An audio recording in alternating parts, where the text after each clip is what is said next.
Hey there, this is Montague again. This is my second round from my local tournament played at our local game shop tabletop. My opponent's name was Dan, I believe, and he has this Kingdom of Men army that he's working on. It's going to look really cool when it's painted, I think. I love these models. They come from Fireforge, apparently from overseas. And the nice thing about them is they're just very clean, so I think they give a good painter a lot of opportunity to do some great shading on cloth and to do some great freehand stuff on shields. Anyway, he gets them painted, they're going to look fantastic. He's got himself a Beast of War, whatever the hell those things are called, with a ballista on it. He's got a horde of the men-at-arms that hit on threes. I think he might have given them the +1 hit item, I'm not sure. He's got a horde of berserkers next to them. He's got the Madriga, the crazy shooty elf hero from the campaign, in his list, which is interesting. He's got 3 catapults in the back, a couple of heroes. He's got a horde of knights, and then on the far left-hand side, he's got some pikes. You can't see the pikes, but they're on the far left-hand side. You can just barely see the corner of the model there. There's his ballista in the back. I hate those damn, or not ballista, catapults in the back. Siege artillery, if you will. On the far left-hand side, I definitely way out-deployed him. He had to deploy 2 because of the gem, and then I had 14 drops and he had 10, so I definitely had a lot of choices. So on the left-hand side, I've got my Brocklord and his contingent of crazy berserkers. In the center, I've got, as usual, my elementals backed up by the Stone Priest. I've got a organ gun sitting up on the hill. I've got my flame cannon behind one of my regiments of ironclad. I've got my shield breakers. On the right-hand side, I've got another organ gun there, basically both of them focused in on the center. And I've got my ironclad, my king, my standard bearer. For if you didn't see the last one, my standard bearer's got the healing charm. My Brock regiment has strength. My king has a blade of slashing. My stone priest has the scrying gem. My Brocklord has the beast slayer.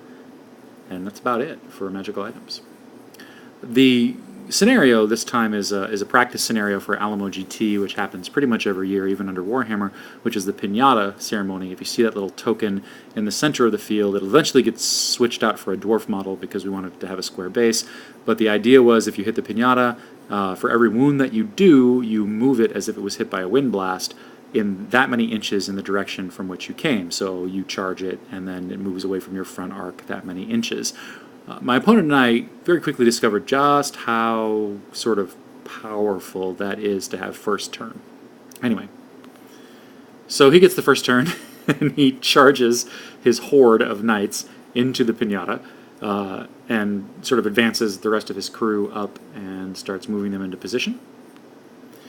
And of course, you see that's just the view of the right-hand side as his pikemen kind of come up to the right. And again, there's the left and the center. His guys are up on the hill. His beast is sort of hanging out behind. His hero's up and sideways, and I don't know why. Yeah. So I didn't take as many pictures as I would have liked, so let me just explain what happened. So his knights hit the Pinata and knock it. You'll see it now. It's a dwarf model sitting right in front of my ironclad, which was the unit I was going to use as chaff against his horde of knights. So that plan failed because I couldn't get past the dwarf and its ironclad, and the Pinata is defense 6. So it's not like you're going to be doing many wounds with a unit of ironclads, so that sucks. I had to sacrifice my king to the horde of knights just to set up my shield breakers to get in on those knights and hopefully take care of them. You'll also notice that one of his heroes is already into my flame cannon. That's problematic. This game is going a little rough for me in these early turns. However, all is not lost. I start reorienting my guys. That big wall there isn't actually an obstacle that we can't pass. It's not impassable. We decided to play it as just a wall since we didn't have one on the field. So it is something that we can go through and see over. No big deal. Abstract terrain is kind of cool like that. You'll see my Brock Rider Lord is kind of coming up around the opposite side, though. I figure I might be able to get into that beast and kill it using his Beast Slayer blade, or I can start working my way towards those damn ballista or those damn siege artillery and see if I can do some damage to them.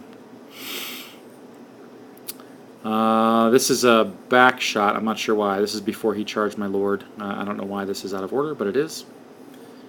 And he, of course, charged my Lord and killed him, leaving me leaving himself exposed to the shield breaker charge. On this hand side, I figured I would just go ahead and... he did some wounds to my flame cannon but didn't kill it, so he backs off an inch, leaving his flank exposed to the elementals, and I'm thinking, woohoo, I'll take care of that quickly, and then I'll be oriented for a nice flank charge on the following turn if his knights survive the shield breakers. I decided to put my Brock troop into his hand weapon and shield guys just to keep them busy for a little while. I believe that they will survive a countercharge from him because they're a dash 16. I don't think he's going to have enough to get them. Maybe I'm wrong. I also put my Brock Lord into their flank. I figure I'll do more wounds to them and, with any luck, start being able to use that Brock Lord to get onto other targets. And then you'll see my elementals have flanked his hero. My Brock warriors, or my Brock riders rather, just sort of move themselves up into position to kind of get flank charges on whoever's in the center. I'm not too worried about the left-hand side right now, but they can go in there and support with a disrupted charge if necessary. My organ cannon was also charged, took some wounds, got wavered, something did wounds to it. Oh, that crazy Madriga the elf chick hit it with this weird burst thing or something, and I took wounds and was wavered, and that sucked. I'm moving my ironclad up to try to head off those pikemen at the pass. I should mention, and I should have mentioned this in the first frame, and I didn't, that in addition to the scenario of hitting the pinata, it's a dominate scenario. So we're trying to get our guys into the center of the field. So this is what happens when your rolls suck. You charge in to a hero with not a ton of nerve with your Earth Elementals. You roll for crap, you bounce off the hero and waver him, and you don't get to do what you wanted to do. Here's my horde of shield breakers. I go into the knights, and I think I wavered them, or that's his disrupted charge token. Anyway, I did a bunch of damage to them, but I didn't break them, and that was unfortunate. I did not waver them, I just damaged them.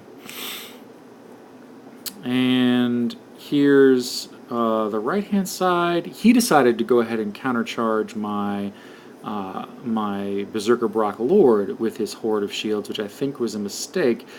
First, because he's not going to kill the Lord in one turn, thank goodness, and second, because it leaves these Berserker Brock Riders, this troop, in his rear. I have a rear charge on him. This is my Earth Elemental charging into the front of his unit of Berserkers as well. Yeah, that's him charging my Berserker Brock Lord on the counter charge. And oh, I'm sorry, his Berserkers charged my no, I lied. His War Beast, or his monster, charged the flank of my Earth Elemental, and I think his Berserkers might have charged the front of the Earth Elemental, but they only did 10 wounds, and he didn't break it, so I got lucky there. That was nice. And that's just a picture. So on my turn, 2 charges into the front and 1 charge into the flank, so that's useful to pop those darn knights. Those knights have Pathfinder as well, I should mention. My Berserker Brock Riders go into the flank of the Beast of War. My Elementals go back into the stupid hero, and my troop of Brock Riders go into the rear. My Berserker Brock Lord goes back into the front. I'm feeling pretty good about the center of this combat. So there's that. And my Ironclad charged the front of the pikemen as well, so they got into combat there. But the pikemen have Ensnare. They're the really good pikemen, and we had to move one of these annoying forests out of the way because it was too hard to work around, but they're in a forest, so I can't hit those guys. Anyway, I destroy the beast, I destroy the knights, I destroy the foot knight guys, the horde of guys with shields, so things are looking pretty good. And there's just a picture of the upper area. Excuse me. He charges back in on my Ironclad. He does a ton of wounds to my... He hits it with the siege artillery and does just a crap load of wounds to my shield breakers on top of what they took from the knights. So the knights did countercharge me once. I forgot to mention it. Anyway, they have a lot of wounds and they're wavered, and that's a problem. And this is what happens with dwarves. You just sort of die to attrition in the late game. He charges my Brock Riders with his Berserkers and does a bunch of wounds but doesn't break them. And that's what happens after I deal with that. I countercharge with a bunch of units and destroy his berserkers. Feeling pretty good about the center. However, a lot of my units have a lot of wounds. My Ironclad doing a good job of holding those pikes off. He's got Lightning Bolt guy over there. He's got his crazy elf chick that can shoot me. He's doing a lot of that. Yeah. His hero charges the flank of my Berserker Brock Riders. He does break them, which really kind of sucked. So what I've got left is this. I try to kill that hero and fail with the Earth Elementals and a Surge. My Brock Rider, this is a stupid mistake. If the game had gone to turn 7, this is my reasoning. Instead of bringing the Brock Rider into the middle to try to get as many points in the bottom of 6 as I could, I charged him into one of the Siege Artillery. My thought being that if I killed the Siege Artillery, I would significantly lessen his chances of blowing up another one of my big units with a couple of really strong hits from the Siege Artillery. However, the Berserker Brock Rider is worth 170 points, so I was probably better off just running him into the center, because nothing that was left in the center was really worth much more than 170, and if he didn't kill anything, I would have gotten the 170 points. So this is kind of a game, or a score-changing mistake that I have to get better about thinking through. Oh, that's the last thing I've got. So we rolled the dice. He did not go to a turn 7. When we added up the scores, I was only a little bit ahead of his, so it was an 11-9, basically a draw, a little bit in my favor. So a small win for me. It would have been probably not much better if I had brought the Brock in. Another 170 points might have brought me up to the next, like, 12-8 or something along those lines. But it was kind of a costly mistake. He did manage to shoot down with various different shooting. He did shoot that horde of shield breakers down, and that sucked. This is a great game. My opponent was really good. He was very skilled. He tricked me, not tricked me, that makes it sound nefarious, but he trapped me a couple of times, and that was good, and I think I played pretty well. The dice really swung in my favor in the middle, which was nice, especially on break tests. He kind of blew a couple of break tests, so I'm not sure if I won because I got lucky, but I think I played fairly well. The Brock Riders did their job. I wish they would have survived to the end of the game, but you know that doesn't happen all that often. And that was the end of turn 2. So I got 2 wins, but one big one and one sort of big win at 16 and one minor win at 11. So I don't think I can win the tournament at this point. Best I'll be on table 3 or something like that, and have a shot at second place or whatever. But I'm feeling pretty good about my day, and I'm feeling pretty good about the list. I got this battle report was a little bit quicker, and my third one will be a little bit quicker. So I'm already feeling with this list that I've made some good choices. One of the good choices, again, is definitely splitting that unit of Ironclad into 2. It gives me some more options of movement on the table. It gives me 2 utilitarian units that I can use sort of to fight, or to hold something off, or to grab objectives, or to protect war machines. It's just useful.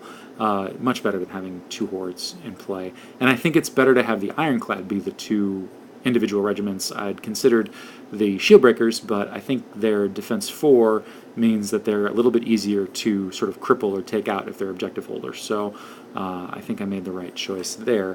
I'm definitely feeling that another unit of Brock Riders, another full unit of Brock Riders might be in order. I love the troop. I love the flexibility of the troop, but I also would love to have another full regiment of them just so I could double up on that power and have a double threat on whatever flank I decide to overproduce to or overplay to. Alright, well that's it for this one. I'll record the third one in just a minute, and hopefully I'll have them all posted up soon.